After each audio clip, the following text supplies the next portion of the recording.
Assalamualaikum warahmatullahi wabarakatuh.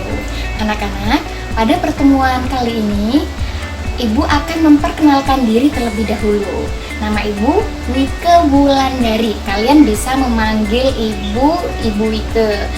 Ibu beralamat di Desa Asem Bagus, lahir di Situbondo pada tanggal 29 Januari 1996. Lulus kuliah di Universitas Jember pada tahun 2018, jurusan Fakultas Keguruan dan Ilmu Pendidikan, Prodi Pendidikan Bahasa dan Sastra Indonesia.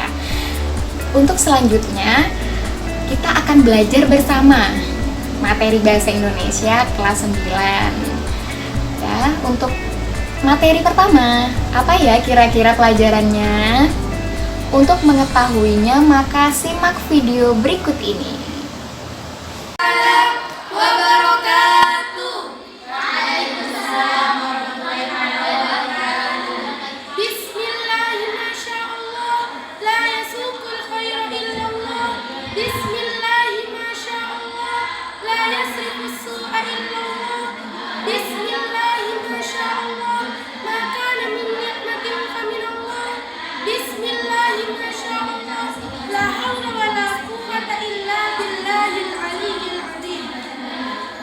Yang kami takdimi pengasuh Pondok Pesantren Salafiyah Syafi'iyah Sukorejo, Kiai Haji Adel Ahmad Azaim Ibrahimi.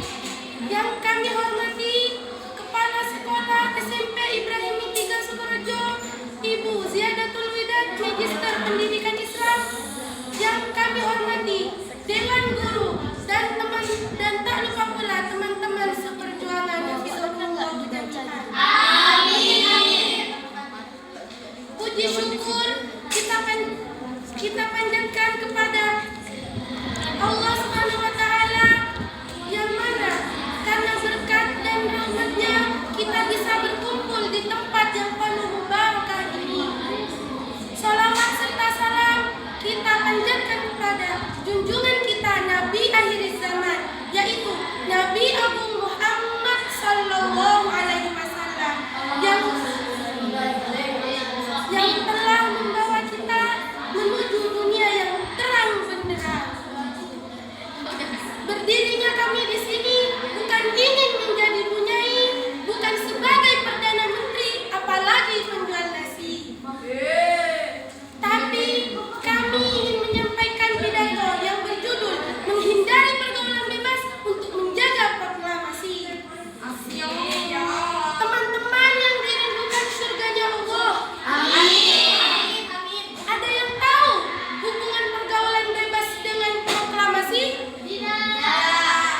Pada zaman modern ini, banyak remaja yang terjerumus ke jalan yang salah. Berawal dari salah teman, ikut-ikutan, berakhir ke jalan yang salah. Mereka tidak tahu bahaya yang akan ditimbulkan. Zaman ini pergaulan bebas sudah terjadi di mana-mana. Hamil di luar nikah, mabuk-mabukan, penyalahgunaan narkoba, pernikahan dini, itu sudah lawas bagi mereka. Maka dari itu, kita sebagai penerus bangsa harus menghindari hal-hal yang menyimpang dari aturan. Teman-teman yang dirindukan surganya Allah. Amin. Para pahlawan telah berjuang untuk kemerdekaan negara Indonesia. Proklamasi telah disusun untuk menjadikan negara Indonesia negara yang jaya. Mereka rela mengorbankan nyawa mereka untuk kemerdekaan negara Indonesia. Karena dengan pergaulan bebas, maka negara Indonesia menjadi sedikit harapan untuk melahirkan generasi yang bisa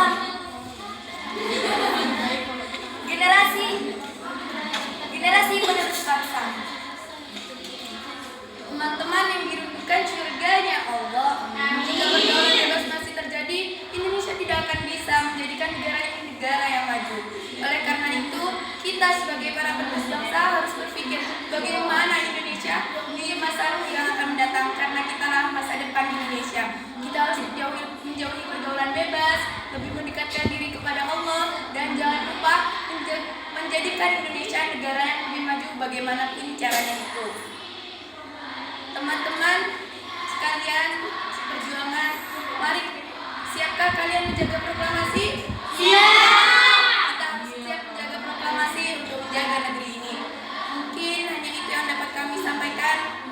Jalan-jalan sambil menari, di tengah jalan ketemu hantu. Kami pamit undur diri, semoga kalian tak akan rindu. Kurang lebihnya mohon maaf. Wassalamualaikum warahmatullahi wabarakatuh. Sudah disimak ya videonya? Itu adalah contoh penyampaian pidato oleh kakak kelas kalian. Jadi untuk bab pertama yang akan kita pelajari adalah pidato. Pidato yang akan kita bahas adalah pidato persuasif. Yang pertama, kita akan bahas tentang pengertian pidato persuasif. Sebelumnya, kita harus tahu terlebih dahulu apa yang dimaksud dengan pidato. Pidato merupakan kegiatan berbicara di depan umum untuk menyampaikan suatu hal. Orang yang menyampaikan pidato disebut dengan orator. Selanjutnya, tentang pidato persuasif, pengertiannya, jenis pidato yang isinya mengajak, membujuk, atau bahkan memengaruhi orang lain untuk berbuat sesuatu. Jadi, pidato persuasif ini isinya adalah mengajak masyarakat yang mendengarkan pidato itu untuk melakukan sesuatu. Contohnya, pidato yang isinya tentang kebersihan lingkungan, maka mengajak masyarakat untuk membuang sampah pada tempatnya, ya, untuk peduli terhadap lingkungan. Selanjutnya, ciri-ciri pidato persuasif. Yang pertama, menyertakan topik permasalahan yang akan dibahas dan dijelaskan. Jadi, ketika orator atau orang yang berpidato itu menyampaikan pidato, maka di situ pasti ada topik yang akan dibahas. Contohnya tadi yang sudah Ibu berikan adalah pidato tentang kebersihan lingkungan. Contoh lain, pidato tentang menggunakan media sosial dengan bijak. Nah, itu contoh yang lain. Kemudian, ciri yang kedua, bersifat mendorong atau mengajak. Jadi, pidato persuasif itu sesuai dengan pengertiannya, maka isi dari pidato persuasif adalah mengajak masyarakat, mengajak halayak untuk melakukan sesuatu yang telah disampaikan, ya, jadi mengajak. Kemudian yang ketiga, reaksi yang diinginkan adalah membangkitkan emosi agar pendengar menyetujui pendapat. Jadi ketika dalam pidato itu terdapat gagasan, terdapat pendapat, nah disitulah apa tujuannya di sana, ya, agar masyarakat menyetujui gagasan yang disampaikan, menyetujui pendapat yang sudah disampaikan. Yang terakhir, menggunakan kalimat-kalimat yang bersifat membangun. Kalimat yang bersifat membangun maksudnya bagaimana? Kalimat yang dapat membuat orang lain percaya apa yang telah kita sampaikan sehingga mereka mau mengikuti apa yang telah disampaikan dalam pidato. Selanjutnya, cara penyampaian pidato. Ada beberapa cara yang dapat orang lakukan ketika berpidato. Yang pertama, tanpa persiapan. Nah, jadi ketika kita berpidato tanpa persiapan apa-apa, contohnya ketua RT menghadiri acara desa, tiba-tiba disuruh berpidato tanpa persiapan apapun. Nah, mau tidak mau harus berpidato. Nah, ketika pidato yang disampaikan itu tanpa persiapan apapun, itu disebut dengan impromptu. Nah, kedua adalah memorasi. Memorasi ini biasanya menghafal teks. Contohnya apa? Ketika Bu Wike meminta siswa untuk berpidato di depan kelas. Nah, biasanya siswa ini menghafal teks terlebih dahulu. Teksnya ditulis, kemudian dihafalkan, lalu disampaikan di depan kelas. Kemudian metode selanjutnya adalah naskah. Di situ membaca teks, ya. Ada lagi, gimana contohnya? Nah, ada siswa ya tidak hafal teksnya. Jadi dia membaca dari awal sampai penutup, dibaca teksnya. Itu adalah metode naskah. Selanjutnya adalah ekstemporan. Ekstemporan ini adalah berpidato dengan cara menyiapkan garis besar pidato. Jadi ditulis intinya ya dalam catatan kecil, ditulis, kemudian ketika berpidato dibaca sedikit ya, dibaca kemudian dijelaskan, dibaca dijelaskan. Jadi tidak membaca full teks atau dia tidak menghafal teks, tapi dia membawa catatan kecil ketika berpidato. Selanjutnya, struktur pidato. Struktur pidato adalah susunan pidato, terdiri dari 3, yaitu pembukaan, isi, dan penutup. Dalam pembukaan terdiri dari salam pembuka, ucapan penghormatan, dan ucapan syukur. Untuk salam pembuka contohnya, Assalamualaikum warahmatullahi wabarakatuh. Nah gitu ya. Atau salam sejahtera untuk kita semua. Nah, itu contoh salam pembuka.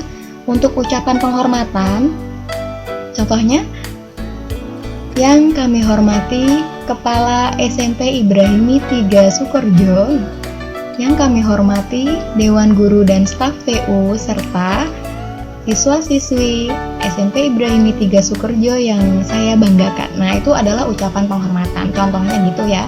Kemudian ucapan syukur. Marilah kita mengucapkan syukur kepada Allah Subhanahu wa Ta'ala karena atas rahmatnya kita dapat berkumpul di ruangan ini dalam acara. Nah, disebutkan acaranya ya, itu contoh ucapan syukur. Kemudian yang kedua, isi. Isi ini ya sudah dijelaskan. Kita mau bahas tentang apa di sana ya. Kemudian dibahas di isi. Lalu yang terakhir adalah penutup. Nah, di situ yang pertama ada harapan. Harapan ini kalau dalam pidato persuasif itu berupa ajakan. Jadi intinya kita mau mengajak apa kepada masyarakat. Ya, kalau misalnya peduli lingkungan berarti mengajak untuk membersihkan lingkungan, membuang sampah pada tempatnya. Nah, di situ disampaikan di harapan. Kemudian permohonan maaf. Contohnya gimana? Sekian pidato yang dapat saya sampaikan. Mohon maaf jika terdapat kesalahan kata-kata ya. Itu contohnya gitu. Kemudian ditutup dengan salam penutup. Saya akhiri, Assalamualaikum warahmatullahi wabarakatuh. Nah gitu. Kemudian selanjutnya apa? Nah, tadi kalian sudah menyimak apa yang sudah Bu Wika jelaskan. Selanjutnya adalah pertanyaan. Ya, betul sekali tugas ya. Di situ ada 4 soal. Silahkan dikerjakan. Jangan bingung ya. Yang Bu Wika sampaikan itu sudah mencakup 4 hal itu. Jadi kalian tinggal mengulang saja. Ya. Kalau sudah dikerjakan, ya, maka Bu Wika akhiri. Assalamualaikum warahmatullahi wabarakatuh. Assalamualaikum warahmatullahi wabarakatuh. Bagaimana kabarnya anak-anak? Ibu harap kalian dalam keadaan sehat. Pada pertemuan kali ini, kita akan belajar bersama tentang ciri kebahasaan teks pidato persuasif. Jadi, tujuan yang akan kita capai dalam pembelajaran ini, yang pertama, siswa dapat menyebutkan ciri kebahasaan teks pidato persuasif, dan yang kedua, siswa dapat memberikan contoh ciri kebahasaan teks pidato persuasif. Apa saja ya ciri kebahasaan teks pidato persuasif? Ini adalah ciri-cirinya.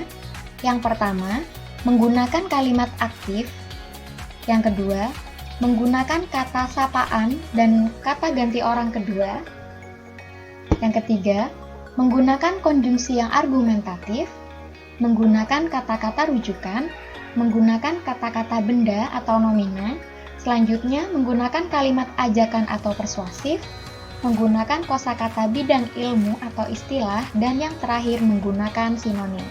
Kita akan membahas satu persatu ciri kebahasaan teks pidato persuasif ini. Yang pertama, menggunakan kalimat aktif.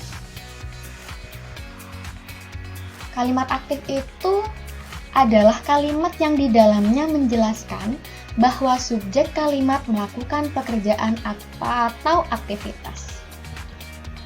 Contohnya, banyak siswa bermain gawai saat di sekolah. Pada kalimat A, subjeknya yang mana? Subjeknya adalah banyak siswa. Ya, banyak siswa melakukan apa di sana? Bermain. Ya, bermain apa? Bermain gawai saat di sekolah. Nah, di situ jelas kalimat aktifnya bahwa subjek melakukan pekerjaan atau aktivitas. Subjeknya adalah banyak siswa melakukan apa? Bermain, ya, bermain gawai saat di sekolah. Nah, untuk kalimat aktif ini biasanya ditandai dengan kata kerja atau predikat yang berawalan ber dan me. Ya, jadi ciri dari kalimat aktif adalah predikatnya atau kata kerjanya itu memiliki awalan ber, seperti contoh yang A, ya, bermain. Selain itu apa contohnya lagi? Berlari, berpakaian. Nah, itu adalah kalimat, ya, adalah kata yang bisa digunakan untuk membuat sebuah kalimat aktif. Selanjutnya, untuk yang imbuhan me, nah kita lihat yang B. Orang tua harus senantiasa memberikan nasihat yang mendidik kepada seorang anak. Jadi subjeknya apa di sana? Orang tua. Ya, melakukan apa? Ya, harus senantiasa memberikan nasihat yang mendidik kepada seorang anak. Jadi di situ ada subjek melakukan sesuatu. Selanjutnya, ciri kebahasaan yang kedua, menggunakan kata sapaan dan kata ganti orang kedua. Nah, kata sapaan digunakan untuk menyapa seseorang atau pihak kedua, baik tunggal maupun jamak. Biasanya pada pidato persuasif, cara orator menyapa masyarakat atau hadirin bagaimana? Nah, hadirin yang terhormat, ya, hadirin yang saya hormati, ya. Kemudian apa lagi? Hadirin sekalian. Jadi di situ menyapa. Selanjutnya kata ganti merupakan salah satu jenis kata yang berfungsi untuk menggantikan kata benda atau orang. Nah, kata ganti orang ini dalam bahasa Indonesia ada 3, yaitu kata ganti orang pertama, kedua, dan ketiga. Ada yang tunggal, 1 orang, dan ada yang jamak, lebih dari 1. Yang tunggal contohnya apa? Saya, aku. Ya. Yang jamak, kita dan kami. Itu adalah kata ganti orang pertama. Kemudian yang kedua, kamu, anda, kau, atau kalian. Contoh penggunaan kalimatnya bagaimana? Perlu Anda tahu bahwa menjaga kesehatan itu sangatlah penting. Nah, ketika menggunakan kata ganti orang kedua yang jamak, perlu kalian tahu, ya, bahwa menjaga kesehatan sangatlah penting. Nah, itu adalah kata ganti orang. Kemudian kalau yang ketiga, yang tunggal ada ia, dia, beliau, kemudian yang jamak, mereka. Selanjutnya menggunakan konjungsi argumentatif. Konjungsi argumentatif digunakan pembicara untuk memberikan penekanan pada argumen-argumen yang dianggap penting. Nah, biasanya konjungsi ini kata penghubung, ya. Kata penghubungnya itu contohnya oleh karena itu, dengan demikian, akibatnya, sebab, karena, jika, maka, ya. Jadi, fungsi dari kata-kata ini adalah memberikan penekanan pada argumen yang dianggap itu sangatlah penting. Contohnya, banyak manfaat yang dapat dirasakan jika berolahraga dengan berjalan kaki. Oleh karena itu, biasakanlah berjalan kaki minimal selama 30 menit agar tubuh semakin sehat. Ya, jadi di sana fungsi dari konjungsi atau kata penghubungnya adalah memberikan penekanan. Selanjutnya, menggunakan kata-kata rujukan. Kata rujukan digunakan untuk memperkuat data yang menjadi dasar argumen dari pembicara. Berdasarkan data, merujuk pada pendapat, menurut pendapat. Jadi biasanya ini digunakan agar pendengar itu percaya terhadap apa yang disampaikan oleh orang yang berpidato. Contohnya, menurut sebuah studi yang dikutip dari situs Alodokter, berolahraga jalan kaki selama 30 menit ternyata mampu menurunkan risiko penyakit jantung sebanyak 40%. Jadi di sini diawali dengan kata menurut ya. Jadi diawali dengan menurut sebuah studi yang dikutip dari. Jadi di situ fungsinya apa? Agar pendengar itu percaya. Beda ketika seorang berpidato kemudian dia mengatakan bahwa jalan kaki itu mampu menurunkan penyakit jantung sebanyak 40%. Nah, itu menurut siapa? Jadi agar orang lebih percaya maka diberi kata rujukan. Selanjutnya, menggunakan kata benda. Kata benda ini disebut juga dengan nomina. Nomina dibagi menjadi dua. Ada kata benda konkret dan ada kata benda abstrak. Kalau konkret ini bisa dirasakan, bisa dilihat oleh panca indera ya. Contohnya rumah, mobil, sungai, meja, semuanya bisa dilihat, dirasakan ya. Sedangkan yang abstrak ini tidak bisa dirasakan oleh panca indera, ilmu. Contohnya ya keyakinan, janji, doa, tidak bisa dilihat. Nah, itu adalah jenis kata benda. Selanjutnya yang keenam, menggunakan kalimat ajakan atau persuasif. Jelas ya kalau ini bahwa pidato persuasif itu pasti menggunakan kalimat ajakan yang biasanya diawali dengan kata ayo, mari, atau lah. Lah ini contohnya bersihkanlah, buanglah, kemudian berbaktilah, masuklah. Nah, jadi itu adalah kata pada kalimat ajakan. Nah, marilah kita giatkan olahraga berjalan kaki setiap harinya. Di situ ada kata marilah ya, sesuai dengan ciri-cirinya yang tadi. Kemudian yang kedua, ayo ajak lingkungan sekitar kita agar peduli lingkungan. Di situ juga merupakan kalimat ajakan. Selanjutnya menggunakan kosakata bidang ilmu atau yang biasa disebut dengan istilah. Istilah itu apa? Kosakata yang biasanya digunakan dalam bidang keilmuan. Contohnya, salah satu perubahan yang mencolok yang sedang kita rasakan akhir-akhir ini adalah merebaknya penggunaan media sosial seperti Facebook, Twitter, WhatsApp, Instagram, dan Telegram di tengah-tengah kehidupan kita. Nah, di situ sudah dicetak miring.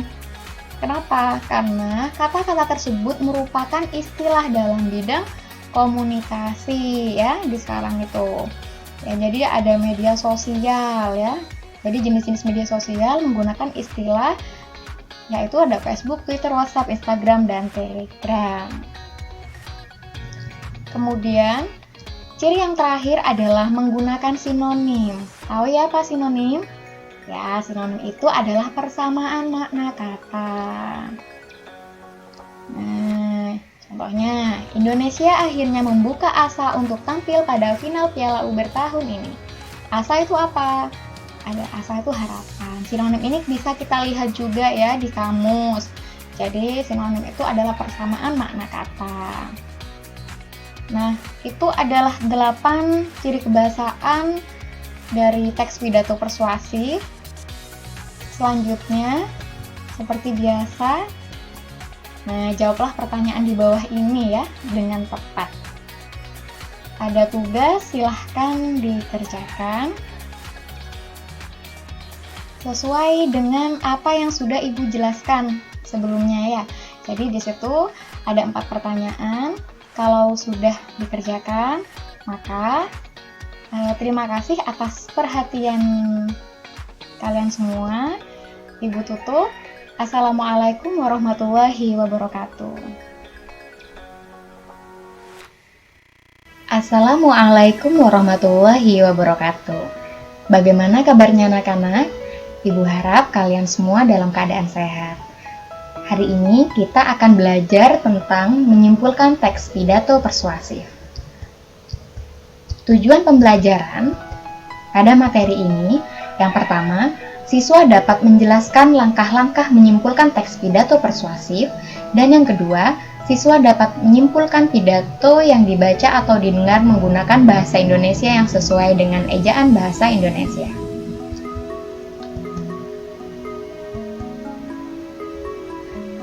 Apa itu menyimpulkan teks? Nah, tadi yang akan kita bahas adalah membuat kesimpulan atau menyimpulkan. Nah, Apa itu menyimpulkan? Menyimpulkan teks adalah mengambil inti atau pokok-pokok yang diuraikan dalam sebuah teks atau karangan. Bagaimana cara menyimpulkan teks pidato persuasif? Pada umumnya, menyimpulkan teks pidato persuasif sama dengan menyimpulkan teks yang lain. Langkah yang pertama adalah mendengarkan atau menyimak isi pidato persuasif. Jika pidato itu kita dengarkan ya berupa video, maka kita mendengarkan dan memperhatikan video itu. Jika pidato berupa tulisan atau teks, maka kita harus membaca dengan seksama atau teliti.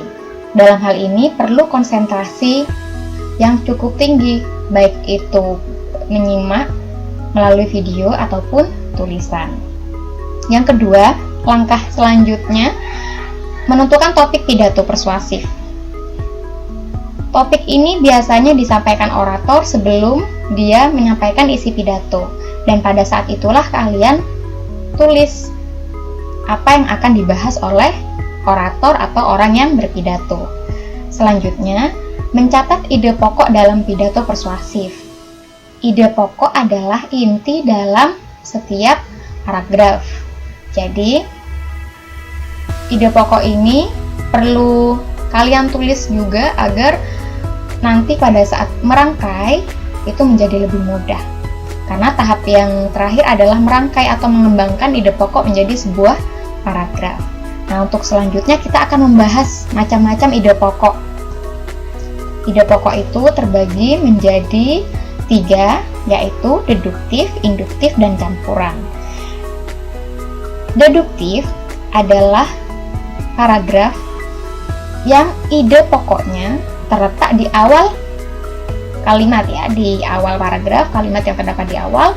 Kemudian induktif itu terletak di akhir paragraf, sedangkan campuran terletak di awal dan di akhir. Sebagai contoh, ada sebuah paragraf. Banyak cara yang dapat dilakukan untuk membuat diri bahagia. Kamu bisa mulai dari hal yang paling sederhana, yaitu tersenyum. Kemudian carilah udara segar yang membantu membuat rileks otak. Ingat juga bahwa ada banyak orang yang mempedulikanmu. Serta yang paling penting, hargai dirimu sendiri. Nah, di situ paragraf itu intinya membahas tentang apa? Nah, betul sekali ya. Paragraf itu intinya cara yang dilakukan untuk membuat diri bahagia. Ya, jadi itu adalah ide pokoknya. Ya, cara yang dapat dilakukan untuk membuat diri bahagia. Apa saja caranya? Oh, mulai tersenyum, cari udara segar, kemudian ingat bahwa orang-orang tuh peduli kepada kita, kemudian hargai diri kita. Itu adalah caranya. Ya. Sedangkan intinya adalah cara yang dapat dilakukan untuk membuat diri bahagia. Sedangkan kalimat yang lain, kalimat kedua sampai terakhir itu adalah kalimat penjelas, yaitu menjelaskan ide pokok. Ya, karena ide pokoknya terdapat di awal ini, maka paragraf ini disebut dengan paragraf deduktif. Selanjutnya,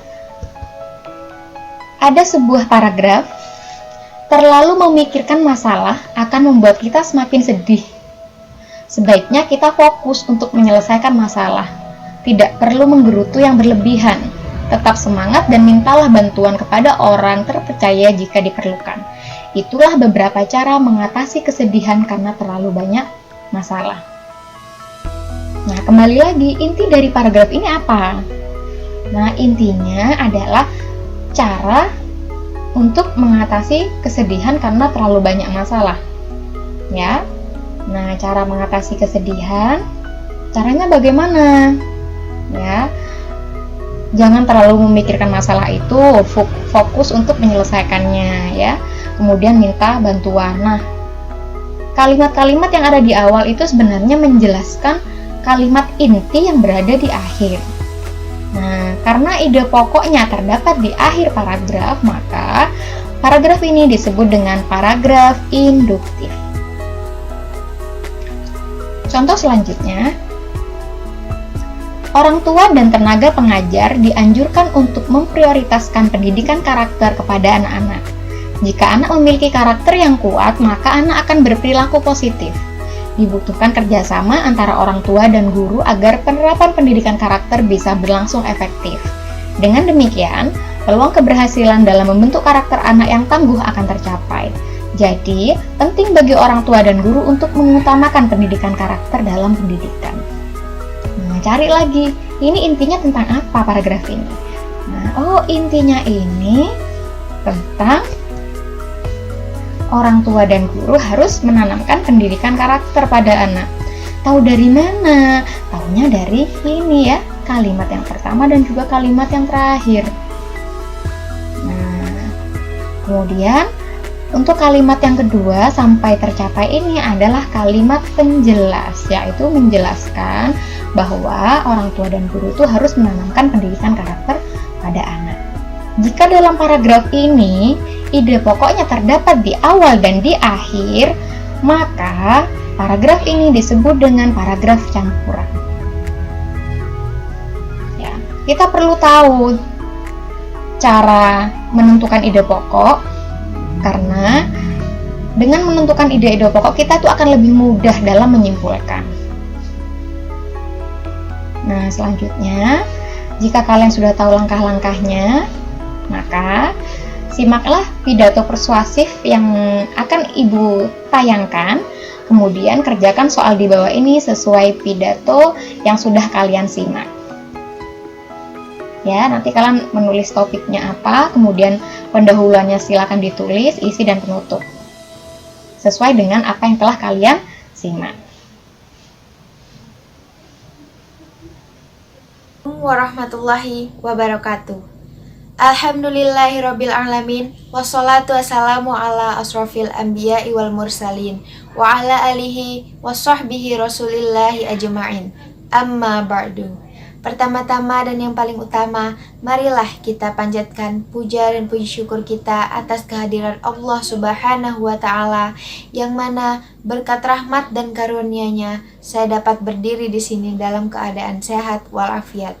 Sholawat beriring salam tak lupa kita haturkan kepada junjungan alam Nabi besar Muhammad Shallallahu Alaihi Wasallam, yang selalu kita nantikan syafaatnya di yaumil akhir nanti. Yang terhormat Ibu Dr. Randa Wijiati selaku pembimbing pelajaran bahasa Indonesia. Perkenalkan, nama saya Rafa Khairatin Zakia dari kelas 9A akan membawakan pidato singkat yang berjudul Stop Bullying. Bullying adalah tindakan mengintimidasi dan memaksa seseorang yang lebih lemah untuk melakukan sesuatu di luar kehendak mereka dengan maksud membahayakan fisik maupun mental melalui pelecehan dan penyerangan. Sekolah menjadi salah satu tempat di mana bullying sering terjadi. Bullying yang terjadi di sekolah biasanya itu berbentuk pelecehan verbal yang berupa ejekan maupun godaan. Pelaku bullying melakukan aksi tersebut dengan tujuan untuk mendapatkan perhatian dari orang tua dan teman sebaya, atau mereka merasa diri mereka penting dan merekalah yang memegang kendali. Tak jarang juga aksi bullying ini disebabkan karena program TV. Bullying tentunya memiliki efek buruk jangka panjang, baik bagi korban maupun pelaku bullying itu sendiri. Bagi korban, perilaku tersebut dapat merenggut rasa percaya diri mereka. Sedangkan bagi pelaku, tindakan itu bisa menjadi kebiasaan untuk meningkatkan ego mereka. Lebih parahnya lagi, banyak korban bullying yang tidak berani mengeluh karena takut akan menerima aksi dari pelaku bullying tersebut. Ada banyak hal atau sering kali terjadi pada korban bullying, di antaranya yang pertama itu sulit tidur, yang kedua sulit menaruh perhatian pada orang lain, yang ketiga sering membuat alasan untuk bolos sekolah, yang keempat menjauhkan diri dari aktivitas atau kegiatan yang dia sukai sebelumnya, yang kelima tampak gelisah, lesu dan berputus asa secara terus-menerus. Lantas bagaimana cara kita untuk menanggulangi bullying tersebut? Oleh karena itu, marilah kita tanamkan di dalam diri kita masing-masing untuk berhenti mencari kesalahan orang lain. Jika ingin dihargai, maka hargailah orang lain. Jika ingin dihormati, maka hormatilah orang lain. Ingat, kita belum tentu lebih baik dari orang yang kita bully. Percayalah bahwa kita bisa menghapuskan bullying. Nothing is impossible in this world. Tidak ada yang tidak mungkin di dunia ini. Demikianlah pidato singkat yang dapat saya sampaikan. Lebih dan kurangnya saya mohon maaf. Terima kasih atas perhatiannya. Wabillahi taufik wal hidayah. Wassalamualaikum warahmatullahi wabarakatuh. Nah, jika kalian sudah menyimak video, silahkan tugasnya dikerjakan. Ibu akhiri. Assalamualaikum warahmatullahi wabarakatuh.